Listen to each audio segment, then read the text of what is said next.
Cricket மேட்ச்சில் நமக்கு பிடிச்ச டீம் வந்து சரியாக ஸ்கோர் பண்ணல அப்படின்னு சொன்னால் நம்ம ரொம்ப கவலைப்படுறோம். பட் அதை விட ரொம்ப அத்தியாவசிய தேவையாக இருக்கிற நம்மளுடைய சிபில் ஸ்கோர் அது வந்து குறையிறத பற்றி நம்ம பெரும்பாலும் கவலைப்படுறதே இல்லை. நம்ம வந்து என்ன பண்ணுறோம்னா சின்ன சின்ன தேவைகளுக்காக டிவி, ஃப்ரிட்ஜ், வாஷிங் மிஷின்னு பொருட்களை வாங்குறதுக்காக மொத்தமாக கடனை வாங்கிட்டு அதை கட்ட முடியாமல் சிபில் ஸ்கோர் வந்து பாதிப்பாகுது.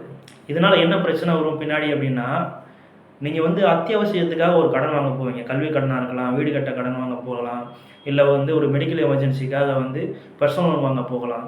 அந்த டைமில் உங்களுக்கு சிபில் ஸ்கோர் பாதிப்பாக இருந்துச்சு அப்படின்னா உங்களுக்கு கடன் கிடைக்காது.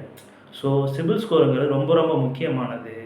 அதை வந்து சின்ன சின்ன கடனை நிறையா வாங்கி குமிச்சு அதை கெடுத்துக்கிறாதீங்க. ஸோ பொருள் வாங்கும்போது பணம் கொடுத்து வாங்குங்க. வேறு ஏதாவது அத்தியாவசிய தேவைக்கு கடன் வாங்கியிருந்தா அதை சரியாக கட்டுங்க. சிபில் ஸ்கோரை கரெக்டாக மெயின்டைன் பண்ணுங்கள். சிபில் ஸ்கோரை வந்து குறைத்து மதிப்பிட வேண்டாம். நன்றி.